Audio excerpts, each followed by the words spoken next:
In this lesson, we're going to look a little closer at how walls join together and the tools that Revit uses to do just that. Sometimes you get in the situation where you just don't like how walls are coming together. In Revit, there's a wall join tool that helps with this procedure.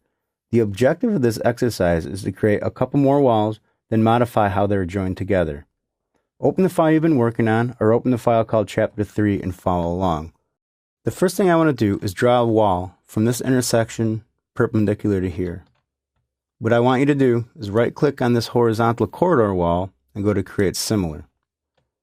I'm going to zoom into this area, and it looks kind of shaky. So what I'm going to do is I'm going to click this button right here called Thin Lines. It's on the Quick Access toolbar. What this does is this allows you to see your building a lot better. It gets rid of the line waves. Go ahead and pick this spot right here, this endpoint, and start drawing your wall over in this direction. You may be in the wrong orientation, but that's okay. Go ahead and hit your space bar and flip it into the correct orientation. I'm going to come all the way down the corridor wall, and I'm going to pick this corridor wall here. Hit escape a couple times. Make sure your wall joins together, then you're good. Let's focus our attention back on this wall and see what we can do to make some modifications. The idea now is to make this wall join a little cleaner. On the Geometry panel of the Modified tab, click the Wall Joins button, which is right here. One thing to notice is down in the lower left-hand corner, we get a little tip to help us with our command. They want us to pick Join to edit. So what we're going to do is we're going to hover over this whole intersection and select it. Now Revit shows us how the wall is being joined together. In this case, on the Options bar, let's click the Miter button and show how that wall is going to miter together. Now that the join is created, let's click off of it or hit escape a couple times. The next thing I want to do is pull this wall out, and I'd like a nice line to come down through here because these are two different wall types. So what I'm going to do is select this wall, and notice that we get a little grip. Well, we've used the grip to drag the wall end, but if you right click on the grip, you can actually disallow the join. So click on Disallow Join. Notice that the wall doesn't recognize that it's butting into this wall. So what we can do now is just grab this grip and drag this wall straight out and butt it into there.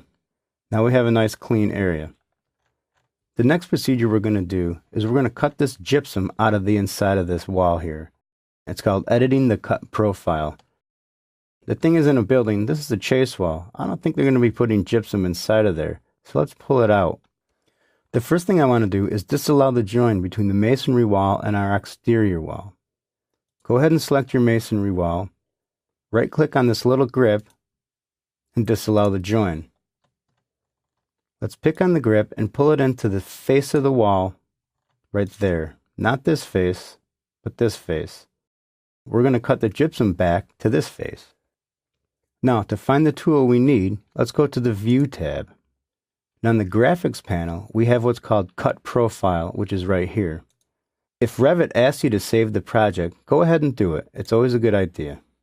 So the cut profile, what we're going to do is we're going to come down. We're just going to select this part of the wall. Notice now that Revit is chopping the wall up into little parts. Once we see the gypsum part of the wall, let's go ahead and select it. Now all we need to do is draw a line to distinguish between the side we want and the side we don't want. If we draw a line from this endpoint here down to this endpoint here and then hit escape, what we'll see is Revit is giving us a little arrow indicating the side that we're going to keep. Once you've drawn the line, click the Finish Edit Mode button and the gypsum is gone. Let's scroll down to the bottom and repeat the procedure. Select the wall, right click the grip, disallow join, pull the wall out,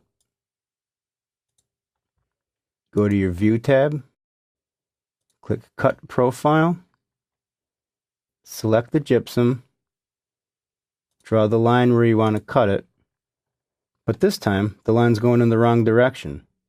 What we can do is select the line and flip it over. Click the Finish Edit Mode button and we're all set. Alright, I think that does us. This is a good trick to know. Many times I'm surprised how many people don't know how to pick the wall join button or split a cut profile, then find the intersection to join. You've got a little trick in your bag.